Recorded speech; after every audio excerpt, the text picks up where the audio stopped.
이사야 1장 묵상입니다. 이사야 1장 1절에 기록된 대로 선지자 이사야는 남왕국 유다의 왕 우시야와 요담과 아하스와 히스기야의 시대에 걸쳐 예언 활동을 전개했습니다. 비록 이사야는 우시야 왕의 말년에 소명을 받았지만 본격적으로 활동을 전개한 때는 아하스 시대의 중엽부터였습니다. 그리고 이사야는 히스기야 시대에 주로 남왕국 유다의 예루살렘을 중심으로 맹활약하다가 히스기야의 후계자인 악한 왕 므낫세 초기에 순교한 것으로 전해집니다. 따라서 이사야의 활동 기간은 대략 60년이나 됩니다. 이사야의 활동 기간 중에 남왕국 유다는 외세의 잦은 침략을 받았습니다. 곧 북왕국 이스라엘, 수리아, 블레셋, 에돔 및 아수르 등으로부터 침략을 당했습니다. 그 중에서도 아하스 왕 때에 있었던 수리아, 아람의 르신 왕과 북왕국 이스라엘의 베가 왕의 연합 공격이 무서웠고, 특히 히스기야 왕 때에 있었던 아수르 왕 사느립의 2차 침략은 유다의 전국토를 휩쓸었습니다. 참으로 당시는 전쟁의 화가 그칠 새 없었던 혼란과 격동의 시기였습니다. 당시의 판도는 디글랏, 빌렛의 3세 치하의 아수르가 강력한 힘으로써 동쪽의 바벨론을 제압하고 서쪽의 지중해 쪽으로 그 세력을 펼쳐오고 있었습니다. 이에 맞서 수리아, 아람과 북왕국 이스라엘은 동맹을 맺고 대항해 보았지만 역부족이었고, 남왕국 유다는 아하스 왕 때에는 친아수르 정책을 펴서 조공을 바쳤고, 히스기야 왕 때에는 친애국 정책을 펴서 아수르에 대항했습니다. 결국 수리아와 북왕국 이스라엘은 아수르에 의해 멸망당하고 말았고, 이제 유다가 아수르의 침략 앞에 풍전등화의 신세가 되고 만 것입니다. 이 같은 위기의 때에 유다는 제멋대로였습니다. 모두들 하나님을 떠나 죄악의 늪 속에서 헤매고 있었습니다. 정치 지도자들은 친아수르파니 혹은 친애국파니 하면서 서로 갈라져 싸우고 있었고, 종교 지도자들은 형식주의와 타성주의에 빠져 진실성 없는 외식된 제사만을 드리고 있었습니다. 그리고 백성들은 세속주의와 기복주의에 빠져 이방 우상을 섬기는 가운데 죄악을 일삼고 있었습니다. 어디에도 정의와 공평은 없었습니다. 하나님의 말씀은 완전히 땅에 떨어져 묵백성들의 발에 짓밟히고 있었습니다. 참으로 흑암 같은 관영한 죄악의 시대였습니다. 따라서 하나님은 패역한 자식을 돌이키고자 하는 어버이의 심정으로 매를 들어 그 백성을 쳤습니다. 곧 수리아, 블레셋, 아수르와 같은 이방의 포악한 세력으로서 유다 백성을 쳤습니다. 죄악이 사무쳤던 고로 매의 강도도 세찼습니다. 그래서 당시 유다는 발바닥에서 머리까지 성한 곳이 한 곳 없을 정도로 매맞아 터진 자국뿐이었습니다. 참으로 그대로 두면 유다 백성은 치료받을 기회도 없이 죽을 지경이었습니다. 하나님은 안타까웠습니다. 먼저 이사야 1장 1절에서 17절의 주요 내용입니다. 이사야 선지자가 활동했던 때는 북왕국 이스라엘이 아수르의 침공을 받아 멸망하던 상황이었으며, 남왕국 유다 역시도 아수르의 영향권 아래서 심각한 민족적 위기를 맞고 있던 때였습니다. 그러나 이러한 위기 상황 중에도 유다 백성은 지도자를 위시하여 모든 백성에 이르기까지 심각한 죄악을 범하고 있었습니다. 이에 하나님의 영의 감동을 받은 선지자 이사야는 유다의 비참한 현실을 심히 개탄하며 특히 지도자들의 위선적인 신앙 행태를 엄중히 꾸짖게 됩니다. 하나님의 뜻을 외면하고 타락과 죄악의 길로 나아갔던 이스라엘 민족의 현실을 바라보면서 그들이 처참한 상황에 처하게 된 근본 이유가 기록되어 있습니다. 그 내용이 무엇인지를 살펴보면서 우리의 신앙을 점검해 보기로 합니다. 그들이 처참한 상황에 처하게 된 근본 이유. 첫 번째는 하나님의 사랑을 외면했기 때문입니다. 하나님은 이스라엘 민족을 마치 친자식 키우는 부모의 심정으로 사랑하며 양육하셨습니다. 마치 하나밖에 없는 자식처럼 그들의 일거수일투족을 지켜 보호해 주셨으며, 그들에게 좋은 것이라면 아낌없이 공급하셨습니다. 특히 하나님은 이스라엘을 지나치게 편애하시어 고역과 절망의 땅 애굽에서 구출해 내시고 젖과 꿀이 흐르는 가나안 복지에 이주시키셨고, 그곳에서 복된 삶을 살도록 인도하셨습니다. 그러나 이스라엘은 걸음마를 배우고 말을 시작하면서부터 서서히 하나님의 품을 떠나 죄악 세상으로 눈길을 돌리기 시작했습니다. 그 이유는 하나님의 사랑과 관심이 결핍되어서가 아니었습니다. 순전히 이스라엘의 완악함 때문이었습니다.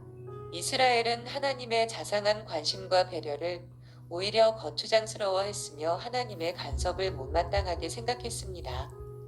그리하여 어찌하든지 하나님의 품을 떠나 하나님과 무관하게 생활하려 했습니다.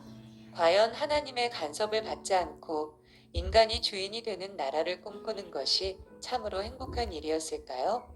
오히려 그것은 스스로 허무의 불길로 절망의 심연으로 뛰어드는 어리석은 노력일 뿐인 것입니다. 그들이 처참한 상황에 처하게 된 근본 이유. 두 번째는 회복 불가능할 만큼 죄악에 심취했기 때문입니다.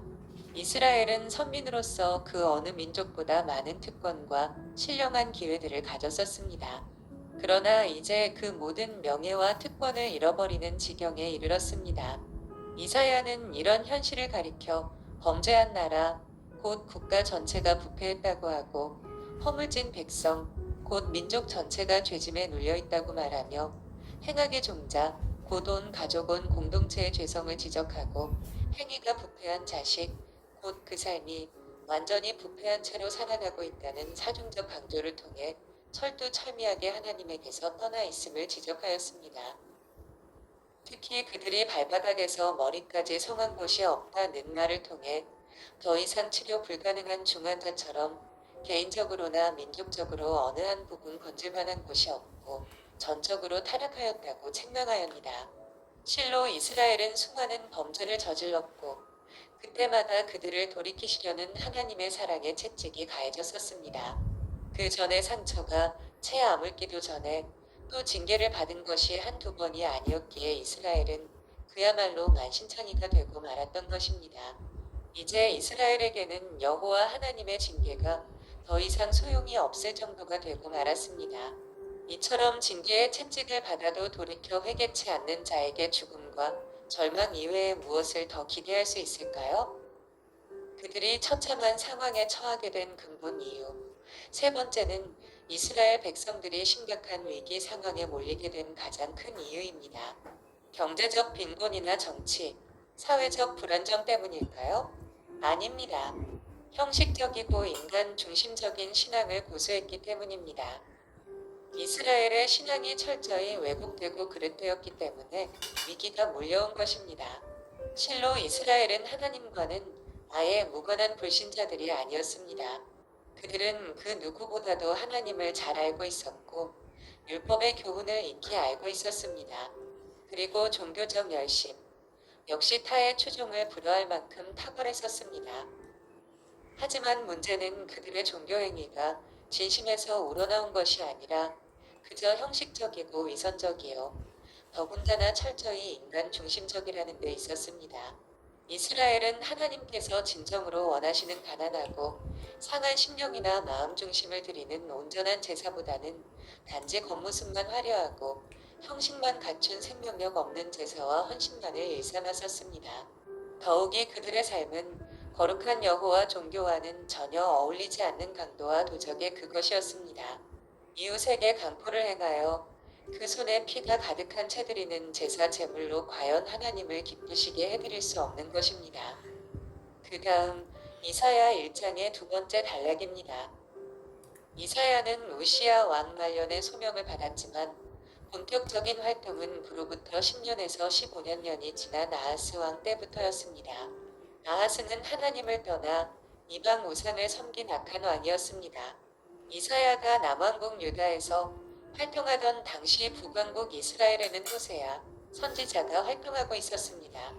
이때 북왕국 이스라엘은 깊은 죄악에 빠져 멸망을 향한 쇠퇴의 일로에 처해 있었고 남왕국 유다 역시 같은 죄악을 그대로 답습하고 있었습니다.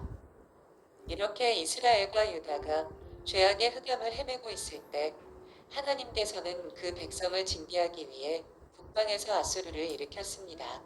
이 같은 섭리하에서 아수르는 디글랏, 빌레셋 3세의 치하에서 강력한 나라로 부상하여 동쪽 정벌을 마치고 이제 지중해 쪽으로 그 세력을 확장해 나가는 서진 정책을 추진하고 있었습니다.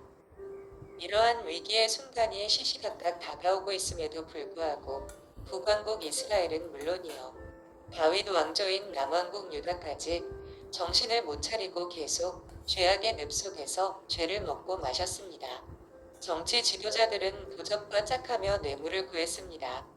고아와 과부의 억울함을 무시하고 그들을 압제했습니다.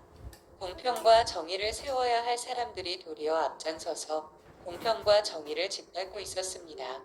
종교 지도자들 역시 마찬가지였습니다.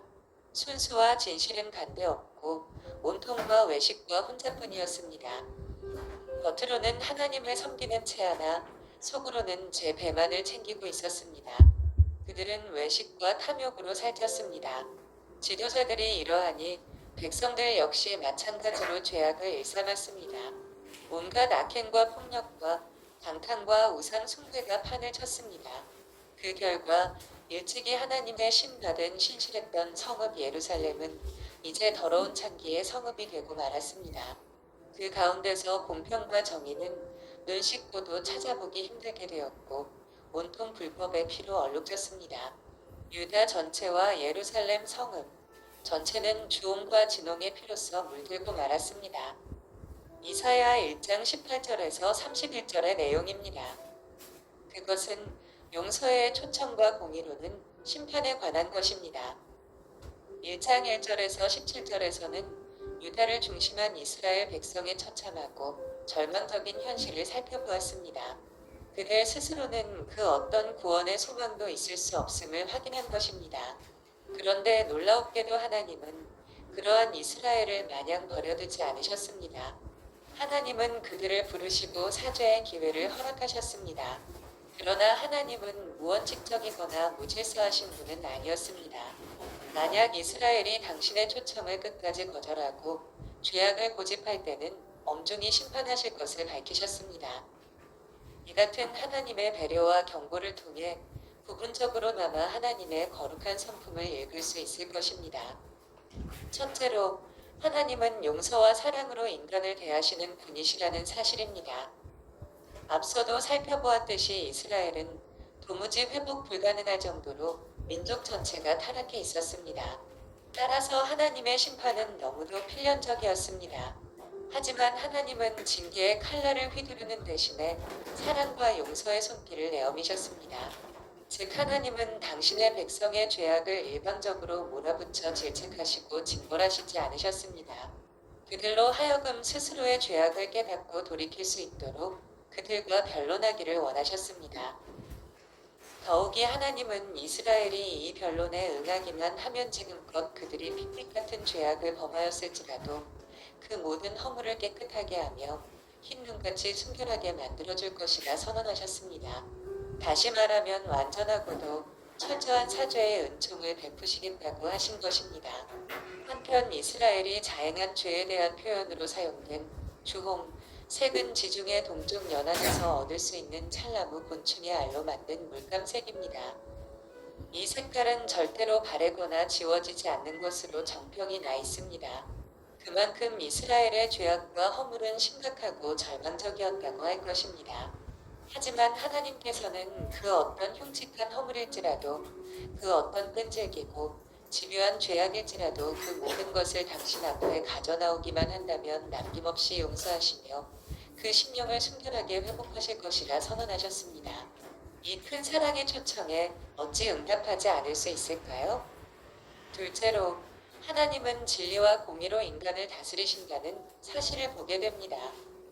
하나님은 죄인을 사랑하시며 그들의 구원을 위해 힘써 노력하십니다. 하지만 당신의 이 같은 노력과 사랑을 무시하고 오히려 당신께 대적하는 자를 마냥 내버려두지는 않으십니다. 하나님은 무원칙적인 분이 아니라 당신이 세우신 진리와 공의의 법을 따라 인간들을 다스리십니다. 사실 하나님께서는 혹은 집 나간 자식을 찾는 애타는 부모의 심정으로 혹은 외간 남자와 눈이 맞아 집을 뛰쳐나간 음란한 아내를 기다리는 자비로운 남편의 심정으로 이스라엘의 참회를 호소하지만 그렇다고 해서 이스라엘의 행패에 마냥 끌려다니시는 무능한 신은 아니십니다. 단지 하나님은 심판의 채찍을 드시기에 앞서 어떻게든 당신의 백성을 돌이켜보시려는 거룩한 집념과 열심 때문에 그렇게 하신 것일 뿐입니다. 하지만 이러한 하나님의 사랑과 은혜를 외면하고 계속 죄악의 자리를 고집한다면 하나님은 분명 공의의 심판을 집행하고야 말 것입니다. 이런 사실은 우리의 구원이신 그리스도의 사역을 통해 확인할 수 있습니다. 실로 그리스도는 이 땅에 초림하셨을 때 십자가를 지시는 데까지 인간을 사랑하셨으나 재림하실 때에는 당신의 참사랑을 끝끝내 외면한 자에게 지체 없이 준엄히 심판하실 것입니다. 오늘 이사야 1장을 통하여 우리가 돌아보고 생각해야 할 질문들입니다. 첫째로, 소나 나귀 같은 짐승들도 주인을 알아보고 따릅니다.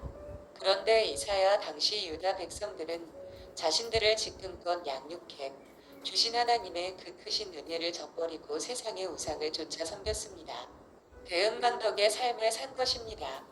그렇다면 오늘날 우리 성도들은 어떤가요? 과연 죽어야 마땅했던 나에게 구원의 은총을 베풀어 주신 하나님의 크신 은혜를 저버리지 않고 감사하는 중에 주님 뜻대로 살아가고 있는가요? 은혜에 감사하는 삶을 살고자 힘쓰고 있는가요?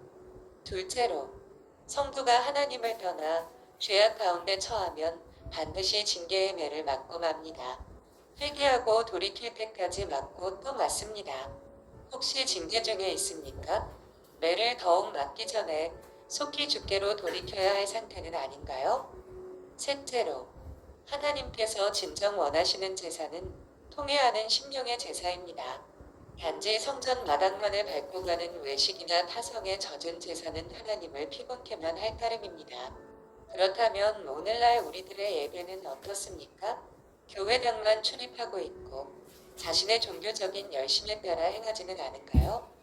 넷째로, 혹시 자신의 죄가 너무도 크고 무거워 하나님께 나아가기를 주저하고 있으신가요? 그렇다면 마음 문을 열고 이사야 1장 18절을 거듭거듭 읽어보시길 바랍니다. 우리 모두 이사야서의 말씀을 묵상하며 하나님 앞에서 우리 자신을 돌아보고 하나님 백성의 모습과 정체성을 가지고 성령님의 은혜를 힘입어 천국 백성답게 살아갈 수 있기를 소망합니다. 감사합니다.